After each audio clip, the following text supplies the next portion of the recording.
afternoon, everyone, and welcome back to Campus Lecture. Today I'll be introducing our speaker.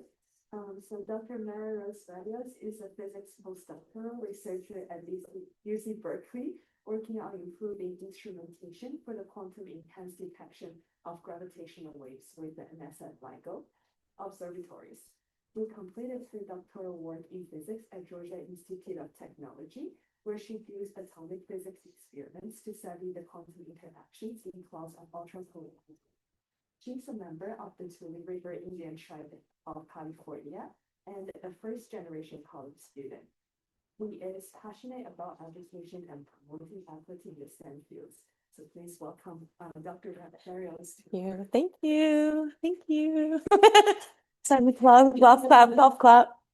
Well, thank you guys for coming. I see some very familiar faces. I'm really excited to be here. I know some of you may know. I tried to give this last semester. Chaos ensued, but I'm back and I'm hoping to redeem myself. So hopefully this will do it justice and be worth the wait.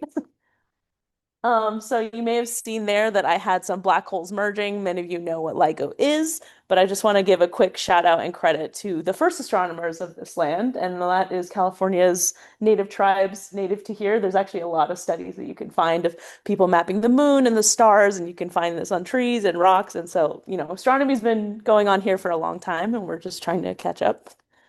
And none of the research we do here would be actually doable without the land that we live on and the land that we profit from. And so you can learn more about land grant universities, and UC Berkeley is one of them.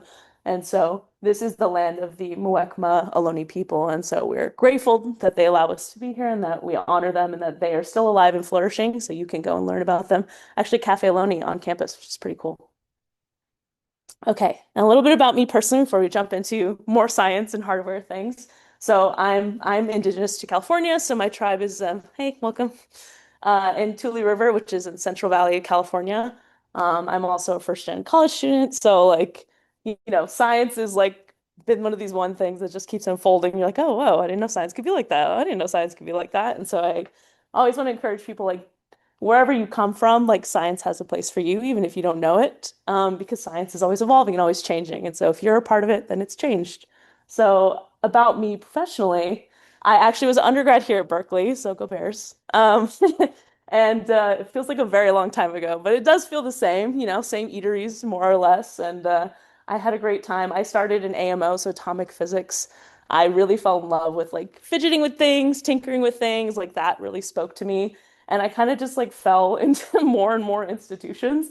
So I did a post back at Harvard and I did more like precision measurement type experiments and cryogenics. And so that was really cool and strange, but like really gave me a love of like designing and building. And then I did my PhD at Georgia Tech. And so I did like cold atoms research. So looking at like quantum spin interactions with cool atoms, really just tinkering in basements even more. And now I've kind of like even come back full circle. So I'm back at Berkeley, but I'm still tinkering with things, but I'm doing it at various institutions. And so you'll see the scale has changed, but the tinkering is the same. Okay, so I talked about all these optics, but really this is a part of a LIGO collaboration and we look at gravitational waves. And I think a lot of us know what gravitational waves are, but I'll give you a brief primer because I'm still learning what gravitational waves are and what they can look like. So many of you famously know that Einstein is the one who first postulated this like 100 years ago. And we actually were able to discover them and measure them directly. But basically, they're just big events happening in space-time, rippling through and coming towards us at basically propagating at the speed of light. And so then we're trying to detect these very, very small signals. Gravity is famously very small force. So it is very small signals that we're trying to detect. And I'll tell you a little bit about how small those things are. So this is actually like a visual simulation, if you will, of the first gravitational wave detection on Earth by LIGO and the collaborators. So this is in 2015. So we just celebrated our like 10-year anniversary of gravitational waves. I want to remind people that it's like not that long ago when I was undergrad, gravitational waves had not even been detected yet. So this is like such a new and exciting field. It's kind of crazy to think of it that way. So you just had two black holes spiraling towards each other and then becoming one black hole. And that's something we were able to detect in two sites. So there's one in Livingston, Louisiana, which actually is where I've been flying back and forth from the last couple months. The other one's in Hanford, Washington. And these are actually like 10 milliseconds apart in I guess, the speed of light units. And so basically you were able to detect them at the same time, if you will, sort of separated in space, and kind of confirm, okay, gravitational waves exist. And we've come a long way from just seeing one, and now we're seeing many. And so I'll tell you a little bit about how that's evolved and why that's evolved. But basically, this is another sort of cartoon of like what these sites look like. Again, 10 milliseconds in light travel time. I don't know if this has an animation that will play. It will if I push the spacebar.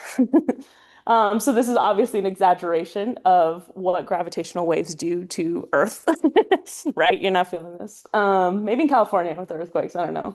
Maybe you think you might feel this, but yeah, this is just a rippling gravitational wave coming through, and we're able to detect that in real time. Um, the thing that we're actually detecting is called strain, and so we have these things in our system called test masses, and so we basically are measuring the differential length change when a gravitational wave passes through Earth. And so you might wonder, like, why are these things so long? It's because this differential change is like the power of the interferometer. So like the longer arms you can get, the more sensitive you can be, given other constraints. And so now this is a worldwide endeavor. So it's not just here in the States. We also have collaborators in Virgo, which is in Europe, Kagra in Japan, and then LIGO India is now like underway. There's also a collaborator in Germany as well. And so by the end of this talk, I hope you understand a little bit of like how we detect gravitational waves. I hope you understand how quantum can play a role in it, which is something I've hinted at but haven't really told you about yet. And I hope you feel inspired to follow science wherever it takes you, because it might take you somewhere you didn't expect to go. Okay, so how do we detect them? So I hinted at this a little bit. Let's see if this will play. Yes, it will. So it's very simple. If you've ever done any sort of rudimentary optics, you've probably done this in a lab at some point. There's a laser, light is a wave. Basically, you can split the beam into two equal beams. You can reflect them back on themselves. You have a peak and a valley, just like you would with any wave. And then when you interfere or combine them back again, you get basically the sum of the arms. And so if they're perfectly in balance, you can get either a double peak or a cancellation or nothing, right? And so then we can see a light and dark port essentially here. And so any change in one of these arms will create this light and dark port. And that's literally all that we're seeing on our detectors is the subtraction of these arms. And I say all we can see, but you can imagine there's a lot of things that might move one or all of these things. And so how do we detect the difference in that? But essentially, this is the heart of our experiment. And then, as again, I told you, the differential length is what we really care about. So how small of a detected difference in these arms can we see? And so the arms are actually pretty long, so 4 kilometers, like 2 miles, which is pretty big. And so we're seeing differences that are on 10 to the minus 18, so like a thousandth of the diameter of a proton. So we're pretty small. It's a pretty small thing that we're seeing, again, just detected here at our subtraction port. And again, this is just a cartoon of like how small is this? If this was a hydrogen atom and you zoomed and you zoomed and you zoomed and you zoomed, you would get within the fraction of the diameter of a proton. So that's what we're doing when we're detecting these very, very small shifts of gravitational waves coming through Earth.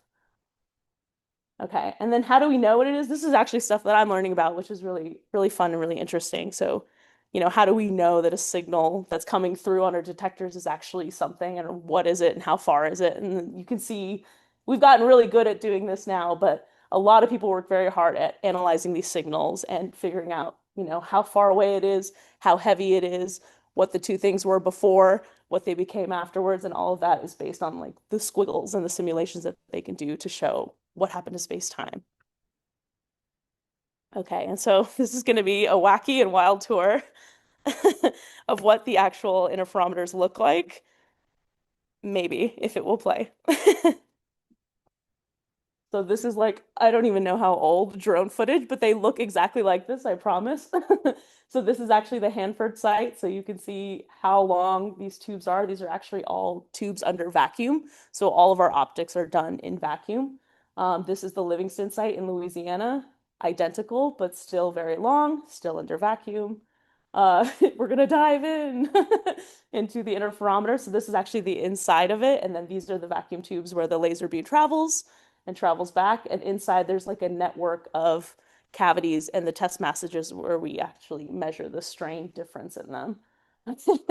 This is some gorilla cam footage of the actual chambers. So in that building where you see the arms intersect, this is the intersection of them. So these are all vacuum chambers with human-sized doors so that when we insert optics, we're literally like climbing into these chambers to put these things inside. So this is like a airside view of it. I'll save you the rest. But yeah, so this is again the aerial view of it. So this is Livingston, which I've been calling home for the last few months. And this is Hanford, identical, but still very different terrain, as you might imagine. And again, this is just a simple interferometer. So as I showed you before, we're just splitting the beam here, interfering it here, and detecting it. Pretty simple, right? But yeah, again, to do it really well and to measure the size of a fraction of a proton, you do have to get pretty complicated. And so there's things like suspension. So all of our optics are suspended. And then we have different piezos on each of these so that we can like correct for the curvature of the Earth, so that we can basically make sure wavefront sensors are on everything so that everything is like actually perpendicular to the beam. There's no warping due to temperature, due to any like microsize Earth movements. So there's a lot of things that have to go right. And as you can see, this optic is human size. So if you've ever worked in a lab with optics, this is like an insane picture. You really start to feel like you are an atom or something. This is like one of the beam splitters that we suspend. And again, like a lot of engineering has to go into this. This is sort of the idea of like a pendulum. So if you had, something hanging on a string, something heavy, and you were shaking the pendulum, it would actually be pretty solid at the bottom. So the idea is to have tiered pendulums so that the optic is stable, even if, there's something moving on the Earth, you're kind of isolating it from the Earth, even though we live on Earth and we have to detect these things on Earth. All right, so it's a little bit about the interferometer, and now I'm going to get to the my part of it, which is the quantum engineering of it all. So you might wonder, what does quantum engineering even have to do with gravitational wave detection? And so this is a crazy picture, and I admit that, but this is a picture that we look at a lot. And one of the things when you get to the quantum scale of things is you talk about noise, and noise is your friend, but also it's just a very real reality. And so this is what we might call like a sensitivity curve. So I told you we measured strain. So this is plotted in units of strain, and frequency is just like, that frequency of the chirp that I showed you, the black hole coming through our detector, the black hole merger. So let's say this dotted line is the binary black hole merger. Okay, so it's just like ripple in space-time coming through.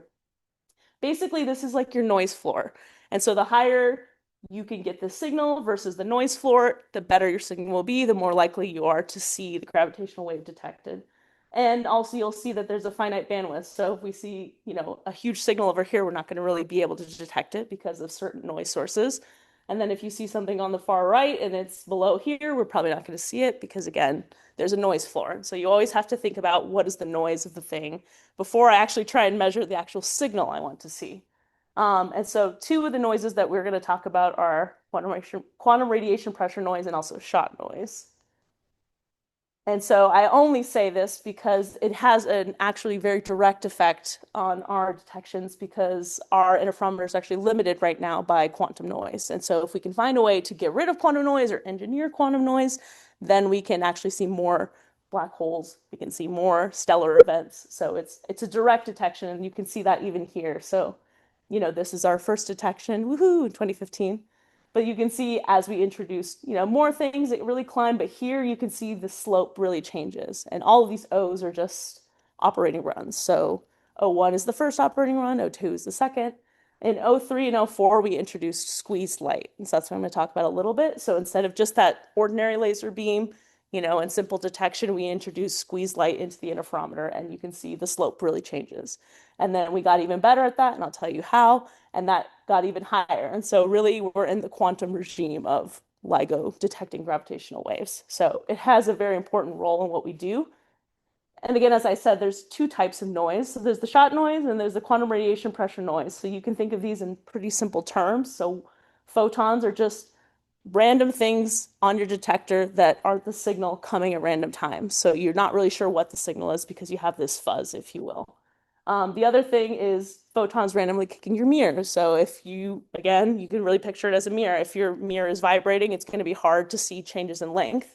And photons actually have a kick, so they have a momentum. And so they can impart momentum onto your mirrors. And so then you have to start thinking about how do I get rid of that? And so shot noise, there's an analogy where you can think of this as increasing your signal. So taking a photo at night is really hard because you don't have a lot of signal, right? It's the signal to noise I was talking about. If your noise floor is already low and your signal is also very low, it's going to be hard to get a good picture. But if, something is maybe more still or you have more signal, then you might get more signal relative to your noise or your camera. And so you're going to get a clearer picture. The problem is that sometimes having more signal, if you will, or in this case, maybe more photons, like say from higher laser powers, then you start to hit your mirrors more. So then you're vibrating your mirrors. And so you can't really win in some sense because it's always a trade-off. And that's something that's true with quantum noise as well. So the famous Heisenberg uncertainty principle, you can only have a finite amount of noise and you can only go so low, right? And so how do you win, right? So you can squeeze the phase, you can squeeze the amplitude, but you can't squeeze both at the same time. Well, LIGO sort of came up with a way to sort of engineer it. So you're not getting rid of the noise, but you're able to sort of basically engineer the noise away from where you want it. And that sounds really confusing, but maybe a picture here can help. So let's see. So here, the squeezer, which I kind of referenced, but I haven't really talked about yet. Maybe I'll reference this first. So the thing I talked about between the two contributions of the noise are the standard quantum limit. It's just a fancy way to say we can't go any lower than, basically the Heisenberg uncertainty principle. The way that LIGO gets around it is basically by introducing a filter cavity. And a filter cavity is a very long cavity, so 300 meters. Again, these are like LIGO crazy scales. It's a crazy scale for a cavity. But basically, being able to detune that cavity, I don't know if I have it on the next slide, which is what I was looking for. Let me see. I don't. Sorry about that. I'm not meaning to click down. Meaning to click back. You're able to actually detune the light. So if I can go back to my sensitivity curve, which I thought I had here, and I'll put it back here. Sorry, guys. Here. So here, the leading contribution to the quantum radiation pressure noise is not shot noise. It's actually this pink bar. So here. So here at low frequencies, I don't really care about the shot noise, but I do care about quantum radiation pressure noise. Likewise, with the shot noise, I don't really care in high frequencies about the quantum radiation pressure noise. I do care about the shot noise though. And so based on that filter cavity, which I showed you, unfortunately I have to click through, that filter cavity can be detuned relative to the squeeze beam light here. And that can then detune the light that we put into the squeeze interferometer. And that will then rotate the quantum state. So quantum squeezing in general, you can think of squeezing as you have a balloon and you squish it. And basically, you can't really get rid of the air, but you can redistribute the air. So I can push the air and now I have sort of an ellipse-like shape. And so if I'm measuring this way, that's good. But if I'm measuring this way, it's kind of bad because now I have a fat ellipse, right? But if I can detune that filter cavity, I can basically rotate the state into the quadrature I care about, depending on the frequency.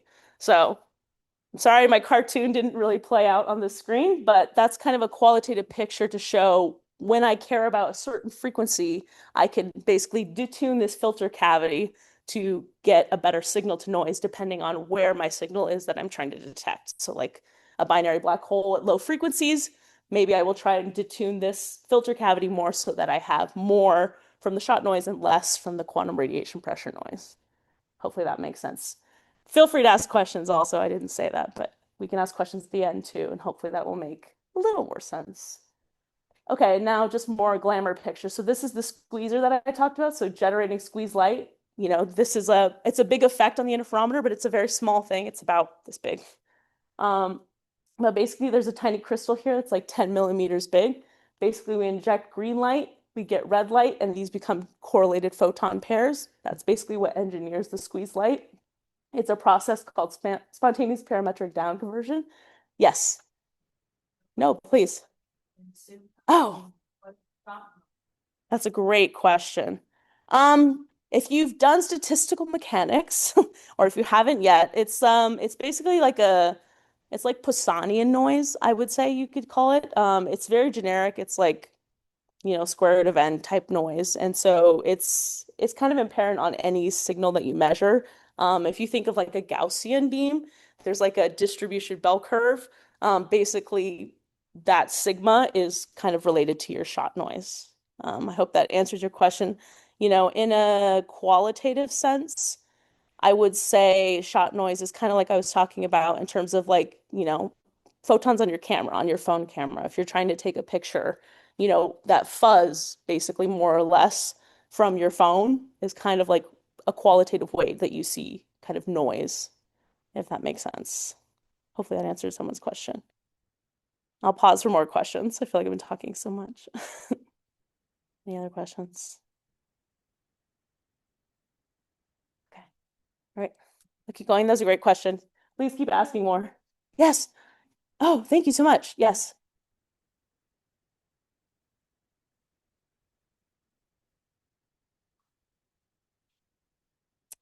Yes. Oh, can I repeat it? Thank you. Okay, wait. So okay, I'm repeating your question. Sorry, I'm so confused. So the question in the room was, can I explain a little bit more about quantum radiation pressure noise? Um, yes. Which part? Do you mean just like in general, what is it, or like how do we see it in general? Okay, all the above. Okay. I would say kind of the picture I was telling you is a good picture in terms of a classical picture. Like if you had a heavy object, but you threw enough tennis balls at it, eventually you would see some vibration on that. And so photons are both light and particle. So if you're throwing enough photons at something, they have a momentum, which is h bar k if you're writing it in terms of like light. But basically they just have momentum, and we don't think of light necessarily as having momentum, but when you're on the scale of, a fraction of a proton, those things actually do interfere with your mechanical objects. And so like one way to classically get rid of that, which you can see all the time, is like something heavier. So that's actually some upgrades that we do. We go to even heavier masses because now it's even harder to vibrate that thing if we increase the power. But yeah, classically it's kind of like related to the power. So if you had higher power, you have more photons, you have more things basically vibrating and causing what we call amplitude noise. Does that answer your question a little bit? Okay, cool. Thank you. Yes. Oh, yes. Why do the pipes just seemingly stop in the middle of the field when you were showing them to the floor? Oh, okay. Actually would be a really good interferometer if we went from Caltech to Hanford. That's a good question. That was actually an interesting thought. So they're not actually connected. So LIGO is this like weird beast of a number of institutions that I'll show you at the end. Like there's a lot of like smaller institutions, and also even like Berkeley is part of the what we call the LIGO Scientific Collaboration, LSC, if you will. But then there's LIGO Lab, which is actually funded by Caltech and MIT, and so they help fund the sites in addition to the NSF. So through the NSF, these two seed institutions are the ones that actually help staff and also help run the observatories. So they're not connected in a physical sense, but they are connected in a monetary, staff, ideological sense because the main people who first kind of came up and conceptualized LIGO were scientists from Caltech and MIT. So that's why there's the Caltech Hanford connection, if you will, but it's not physical connection. But again, that would be a great interferometer. Yeah. Any other questions? Yes. Yeah. Yeah. Yes. I love it. Are the locations of the different legal sites like a scientific purpose? Do they serve a scientific purpose, or are they just there because they were like made cheaper basically? Yes, all the above, actually. That's a great question. Yeah, there's like a lot of really like fun science questions, but then also like very practical questions of like, why does LIGO do it like this? And so this is one of those like, why does LIGO do it like this? Basically, Hanford is at an old like radiation like testing facility. So they used to do like in the World War II era, like weapons testing there for nuclear stuff or plutonium generation. And so now they have this like free not free, but cheap government surplus land. So like that was a great site. It's isolated from human activity, from cars, from people. So then you're not getting a lot of the seismic noises from that. So it's far from big cities. And then similar to Livingston, and then Livingston is just nice because it's also cheap. So cheap land is also helpful when you're building huge kilometer arms. But another thing too is geographic separation. So then you're having like that 10 millisecond offset can help you confirm signals because they're not simultaneous. So if you have a dual event happening 10 milliseconds apart, it's a pretty good confirmation that something is happening, especially if they're the same. And another factor is like, again, seismic noises, like away from mountains. So like it'd probably be bad to have one in California where there's a lot of earthquakes and a lot of earth movement because we have huge mountains and tectonic plates. But in Hanford and in Livingston, that's not really a big problem. Yeah, that's a great question. And I had a question in the front. Oh, sorry. And please remind me. The question was, why are the sites at Hanford and Livingston? Sorry, I missed that one. And I'll repeat your question now. Yeah. They can appear to be the same brightness if they're actually Mhm. really bright from closer. Yeah. Same thing for these gravitational waves. If you know two more massive objects were to merge, this is like something that's That is a really good question. Let me think about that because this is something that like is kind of on the data analysis side of it and something I'm still learning about. So let me think. Okay, so you're saying, if there's better signal, does that get convoluted with like how far away it is or how big it is? Right, right. Yeah, so let me see if that slide I showed actually shows it. Maybe it will let me get out of here. Let me scan back up so I don't have to click through. Here. So this simulation kind of shows the difference between mass and distance. So here we're scaling up the distance so you can see kind of the amplitude jumps, but based on the mass will change how fast it's like spiraling around each other. So that's kind of one way that they decouple what type of simulation it is.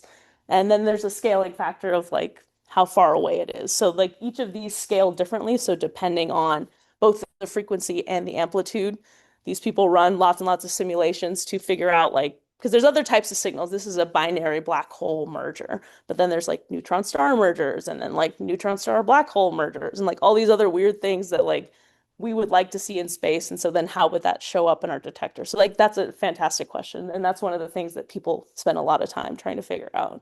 Hopefully that answers your question. Yeah. Yes. This takes a long time. You could continue. Oh, no, it's good. Listen, I can just skip. We can skip whatever I was gonna say. Let's answer a question. Question time's more fun. Yes. Okay. Are the interferometers Yep. long enough to be affected by the curvature of the Yes, that's a great question. They are. And I had never thought of that until someone asked me that. And I was like, oh, you're right. Yeah, they would, and they are. And so part of the way they address that is they did have to compensate for like when they built the physical beam tubes, like that the earth was like falling. And so they had to like basically compensate to keep like a straight arm, basically. And then also there's all these little positioners on the mirrors and stuff themselves so that we can like detect, is it perfectly perpendicular to the laser, to the wave front, and then correct for that. So we can like move the mirrors a little bit each time. Even if there's an earthquake or we have to unlock, we have to do that every single time. Yeah, that's a really good question. I'm telling you, everyone should come work for LIGO. These are good questions. Any other questions? No? Okay. I'm gonna keep going. Please stop me. Somebody stop me. Let me get down to something fun. Okay, so I talked about the squeezer a little bit. Let me go back. I will continue to share if I can. So we make these correlated photon pairs. It's pretty cool because as you can see, this like, let me see if I can get out of this. This looks really similar to the optics I was showing you before. So this is something I kind of recognize. The human-sized mirrors and vacuum chambers I don't really recognize, but it's really cool that I can do something that's very hands-on, but is also having a huge impact on big things. And let's see. Now this thing doesn't want to work. Let me just skip manually. Guys, all the struggles today. And again, just showing again, this is at MIT, so I was able to go there for a little bit and help them build their squeezer that they've now installed. And so there's like all these different suspension things, which I can talk about, but basically at the heart of it, it's just little mirrors, just ordinary day optics. And actually, this is a picture of our setup at Berkeley. So we're actually building a squeezer test bed, if you will. So building a similar type thing to MIT, but because we're here and we're not working for the sites, we kind of have a little bit of flexibility on like changing stuff out. Like what happens if we change the cavity geometry? What happens if we try a different crystal? And so like things that we have a little more flexibility with time and people and resources, we can try out and then propose them to the sites. Like, hey, this works really well. You should try it. Yes. That is a good question. So the question was, why are the squeezer mirrors so big relative to the size of the actual laser? These are actually very small mirrors. It's hard to tell because the stuff I've been showing you is like wild scales. These are actually like maybe like half-inch mirrors. So it's really interesting because this stuff all happens in like a normal table, like you might see in a normal atomic physics lab table. But then this light gets injected into the giant, huge, crazy interferometer. And part of the reason of that is like this is not necessarily the light we're detecting. This is being used to sense and being used for detection. So this is not the laser, it is like a laser that is then sent into the interferometer for sensing purposes. But basically the big mirrors and stuff are used to sense the differential shifts. So these mirrors are not used to like, we're not measuring the strain on these, but we are measuring the strain on the big ones. But basically we're using this light to help sense those changes. So it's like decoupling the problem a little bit. Yeah. Yeah. A larger mirror. Yeah. Isn't the actual place where the laser hits, isn't it also relatively small relative to the actual mirror? So then like It's smaller, but it is pretty big in some sense. Yeah, they are very expensive. Yeah, that's a good point. So part of the reason that bigger is better is kind of this point of this quantum radiation pressure noise. So like trying to mitigate noise sources basically in the interferometer. And so having basically bigger optics means that you have less of that vibrating noise, if that makes sense. And then you also have like fractional less distortions in like the curvature of your optics. So like all these optics are not perfectly uniform. So when you really look at them like under a microscope, under things, there's defects, there's things that aren't necessarily perfect about them. So all those imperfections mean you're losing quality of beam. And so like the cleaner and, bigger and prettier your beam can be, like the better we can detect these strained noises in these like giant test masses. That makes sense. Yeah. Yes. Able to explain lasers again and their impact, and Yes. I also was gonna ask that. Yes, that's a great question. Okay. Hopefully everyone heard that. Thank you, Daniel. Let me see. Let me go back. So again, the squeezers, which I did try and brush over, for the sake of time. I'm telling you. There we go. There we go. Okay. So really good questions. Basically, this is sort of a like conservation of energy type thing. So 532, you might notice, is half of the wavelength of 1064. So because, energy conservation, if you said like, speed of light or the velocity is, the wavelength times the frequency. So you can double the wavelength and half the frequency and still have the same amount of basically energy. And so the way that we do it is we pump in green light, but the interferometer uses 1064 light. But based on this process of spontaneous parametric down conversion, we can take the green light and make correlated photon pairs of 1064. So obeying energy conservation, but we're able to have these correlated photons instead of just sort of normal photons coming out of a laser. And the reason that helps is because correlated or squeeze light means that basically you're not having just that Gaussian curve that we kind of alluded to earlier about classical noise. You kind of get this distorted. So again, not the balloon, but the squished balloon. So now you have this ellipse of noise, depending on what quadrature or which area of the light signal you're looking at. So that's how squeeze light works, but how does it help? Basically, let me go back to the sensitivity curve. So here, you can see red is that, or sorry, I guess here it's pink. This is called frequency dependent squeezing. So that's with the filter cavity. So that's being able to engineer your quantum light. And you can see that it's lower than just the regular squeezed light. But you can also see black is just the baseline with normal light. So no squeezed light. And so the more we can lower that curve, the more sensitive we are to smaller signals or the higher signal to noise we're able to get for a given binary black hole merge or any gravitational waves that come through the detectors, if that makes sense. Hopefully. Please. Yeah, I'm sorry. If there's a lot of jargon, just call me out on it. I'll try and talk about it a little bit more clearly. Okay. Let's see. For the sake of time, I'm going to speed through and we can always come back and stop, or we don't even have to finish. That's the beauty. So I talked about the squeezer a little bit, and then hopefully we can talk about it more if you guys have more questions. But basically the part of the talk that I worked on the most is actually this output mode cleaner. So I didn't even talk about that part at all. But basically the output mode cleaner is the final detection. So this is where we actually physically measure the signals from the interferometer of the gravitational waves. And so basically you have something here. So this is a schematic of the actual interferometer. So I showed you like the L, but really in real life, there's a lot of cavities and sensing stuff that goes on so that we can more accurately detect those fraction of a proton shifts. And basically, when we inject the squeeze light, it goes through the interferometer, and the signal comes out here in the output mode cleaner. So actually, the better cavities you have for the output mode cleaner, the better you will be able to detect these sorts of events. And actually, the more squeezing you're able to have in your interferometer. And as I showed you, like more squeezing means more gravitational wave detections. But this is actually very hard because they're already really, really good. But not only that, LIGO itself is undergoing a renovation, if you will, right now. So we just ended 04. We are currently undergoing 05, so operating run 5. And you can see here, this is like what they call like the hams. So you can see like the actual like tables that I was showing you, those big tanks have these like optical layouts. And actually here is what the old one used to look like.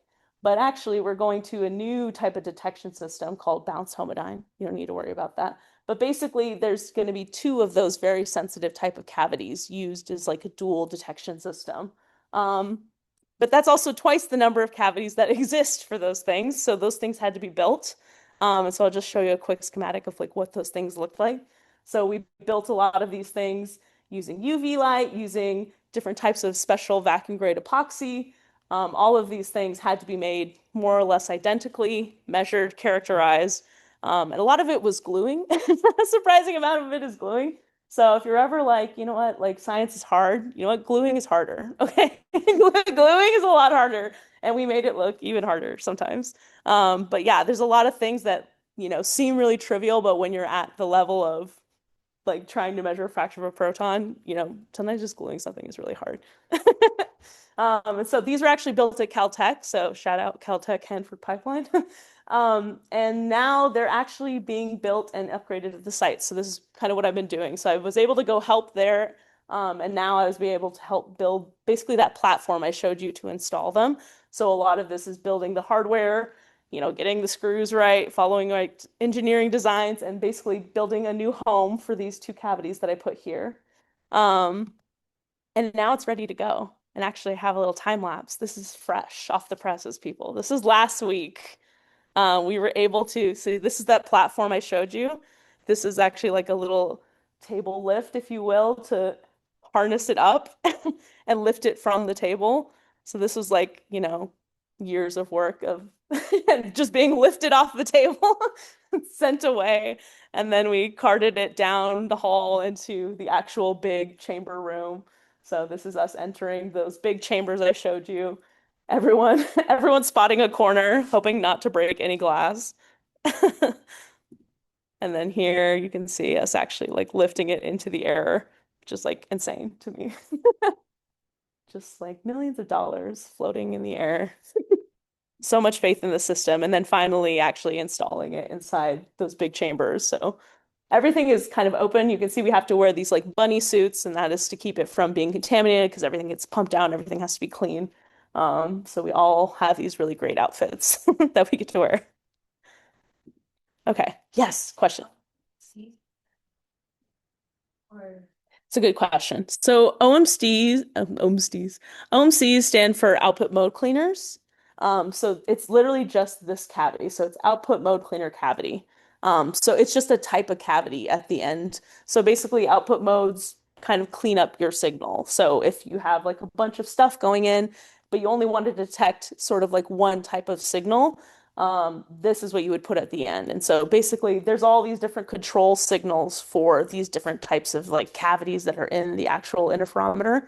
But at the very end, we just want the gravitational wave signal. And so output mode cleaners basically help you filter out all the other noise from the signals from the interferometer and just get to the gravitational wave signal.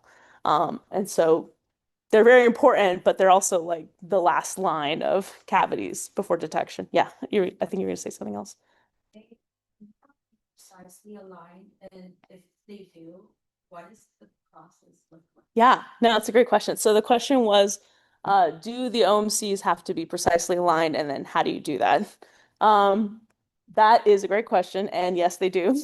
So maybe, I don't know if I have a good picture, but maybe this is a helpful picture. So here you can see like 15 and 16 in the picture are OMCs. And then there's all these other optics. So you can see 8, 11, and 9. So they do have to be very precisely aligned. But these 8, 9, and 11s are actually mirrors that have other controls. So you can apply electrical controls from a control system and yeah. Yes. What is the size of that? Like, This, is it like the size I of would a say, oh no. or bigger? This is definitely bigger. It's probably, I'm like trying to think when we lay out on it. It's probably like 8 feet wide. So this is like a big table, basically. Yeah, yeah, yeah, yeah. And then this cavity is probably like, like 4 feet. So like this like platform that the cavities sit on, and then the cavities themselves are maybe like a meter, like maybe half a meter. So, they're like not crazy scale, but yeah, it is kind of crazy that you have to climb on this table in this chamber to like install these like cavities. But yes, that's a great question. And then you have these like 8, 11, and 9 in this picture, which are basically just mirrors with other electrical controls. So then you can steer the beam, basically. So we actually do a pretty careful job of trying to get the beam that's coming out of the interferometer, set it up on irises so that we know the position that it comes in at, and then align these optics to it. And then we can change their direction and steer it into all these other downstream optics. Yeah, it's a great question. Okay. I am like dying on time. So I will, but it's all good. I love the question. So I will just like steamroll through this and we can just like ask all the questions. Yeah, so this is again just more pictures of more noise, which you're probably sick of by now. But basically this is just showing all the other types of noise that are in the interferometer, and like these are all upgrades in the O5 or the fifth run that we're trying to implement. And again, these are just the upgrades that we've been able to do. So bigger beam splitter, so bigger optics, bigger, heavier things to mitigate that quantum radiation pressure noise, and then also this balanced homodyne detection. So introducing 2 of those precisely aligned cavities to enhance the detection at the end. And then what is the status? So I'll just quickly mention this. So again, O4 just got done, and now we are in the 5th operating run. MPC is just megaparsecs, so which is not a unit I work with. But basically, you can think the Milky Way diameter is 0.03 megaparsecs. So we use these gravitational wave metrics to kind of just say, like, how far out in the universe can we measure? And so, O4 was at 160 in a good day, and we're hoping that these upgrades that we're installing will get us even farther, maybe even double. Okay, and then, I won't go through this, but this is kind of an interesting picture where it's just a picture of what happened in O3. So these are actually all sort of mergers that were detected. And now you can see in O4 that actually we're detecting a lot more. So now we're in the era of like basically black hole astronomy, where we're able to actually not just see one and be like, yay. Now we're actually able to study what's happening in the universe because we're detecting them so frequently. And again, this is just a picture. So this is like the 1, the 2, the 3rd operating run, and then finally in run 4, we're getting, a lot more. And a lot of these are gray because they're not confirmed by the collaboration, but they've been detected. And so it just goes through a review process. But you can see we've like more than doubled kind of our output of detections.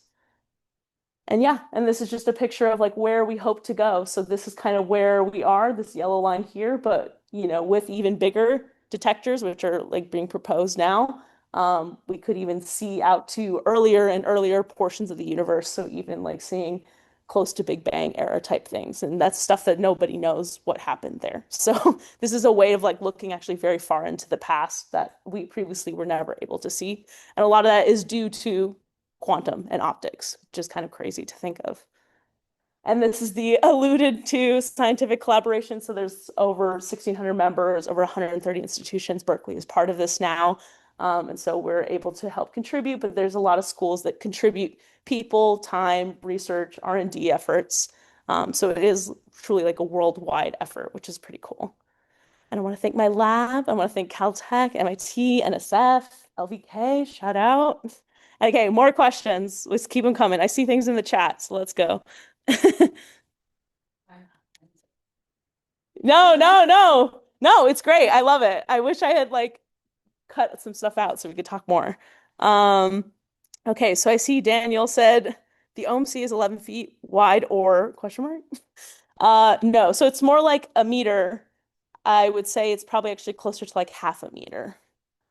So not quite 11 feet. That would be crazy though. But actually not crazy for LIGO because they have a 300-meter cavity. So you know what? This is like par for the course for them. But yes, yeah, more like half a meter. She said to think of a table. Okay, so Mira said she said to think of a big table in terms of size. Okay, so you're answering their question. Thank you. Thank you, guys. Thank you, chat. Any other questions in the room or on the chat? I know I like ran through a bunch. It's kind of chaotic. Yes. So you work on the squeezing light aspect of it here at Berkeley, is that right? Yes, that is what we are starting to. We're brand new. So like we're still building, but we're in the design phase basically. Specific things are you looking for this? Yeah. So one of the things that me and mostly Katie have been working on right now is cavity geometry. So you can see, I don't know if I can find it really quick, that bow tie, what we call a bow tie cavity. So that's here in the OMCs, but also in the squeezer cavity. If I can find it, where are you? Where are you when I need you? Here. So this is like what we would call like a bow tie configuration. You can kind of lightly see the sort of like mode of it here. And basically that was by design, but also is kind of historical at this point. So it was demonstrated and then has since been successful and has now been kind of implemented. And so the question is like, are there better designs that like maybe better technology hasn't really addressed, or some of the things that were attempted early on are like, like what if we made it all in fiber? Like what if we, did some things that now technologically we weren't able to do maybe 20 years ago, but now like new companies have come up, new crystals are being grown. Like one of the things that we really struggle with is like this crystal has to work and is continuously running, and that crystal isn't always designed to do that. And so what happens when your crystal gets busted, you have to break open your vacuum chamber and like replace this little small thing. So are there other crystals that might work better? Are there like geometries that might give us power thresholds that are more favorable so it doesn't die as quick? So things like that are things that like we could investigate a lot easier than like going into ham 7 and like trying to like switch it out, test it, switch it out, test it. So like that's kind of the types of questions that we're hoping to like kind of engineer and figure out maybe a little bit on a faster time scale. Yeah. Yes, this crystal. So it's called PPKTP. I don't know, Katie, do you remember the name? Something. But KTP is actually a pretty popular type of, I would say, squeezing, or it's also called OPA, like OPO. Those are the types of people who use these types of crystals. They're also used in basically the same type of material is used in like doubling light. So not necessarily like creating squeeze light, but just like doubling, 532 to 1064 is like a pretty common thing that people do. So this is a popular type of material, but I don't know anything about it, which is also part of the struggle. It's like I don't know anything about growing crystals, but like I have to talk to crystal people and figure out like how do you grow it and like is it good and what does good mean? Like so that's part of the research question is like, how good does it have to be? Are there other things that are important to how it's grown or the type? And there are other crystals that are not PPKTP that that are like have the same properties but haven't been used for either historical reasons or just availability. And so that's something we could also test. Yes. I'm working with laser powers in your lab, which are comparable to the ones that LIGO uses. Yes and no. So like yes, thank you. So the question was, are we using laser powers that are compatible with things that are also found in the LIGO interferometers? So yes and no. So like these ones that I showed you were like kind of like table optics. So those are used from like a normal 1 watt, 2 watt laser. These ones are also sort of like 1 watt, 2 watt lasers, but then they have higher power ones that are actually using the interferometer. And then when you get to the arms, actually, because these are cavities, they actually have like a power buildup. So then those are actually at much, much, much higher powers than like we would ever be using in the lab. But because we're kind of working on this part of it, the lower stream side, the actual table optics of it, we don't need high powers to like generate squeeze light, and we don't need it to like actually test these things. So that's the good part. We don't need kilowatts of power, which would be, yeah, insane. But that's a really good question. It's a really good question. Questions? Chat? Yes. Is it possible maybe to conceptually explain the bow tie geometry and why Yes. that works and how it works? Yeah. Let me try my best. Okay, so why it works and how it works. So the question was, can I explain sort of this geometry, why it works, how it works? So yes, basically these are very high reflective mirrors. So you're gonna try and get a pretty solid cavity. I think if you're in atomic physics, it wouldn't be that impressive to you, but to us, it's pretty good in terms of the coating. So you want really low loss coatings because anything that you lose in there, any photons you lose, means you kind of lose out in correlated pairs. So if you generated, like, say, the green light and you made 2 red lights and one of the red lights went away, that would be bad because now you've lost sort of these pairs. So the number of pairs and the amount of pairs you can generate is better for the amount of squeezing, if you will. So that's one aspect of this. The other aspect of this is you need basically a focused waist. So the crystal is particular on the diameter and the geometry of this PBKTP.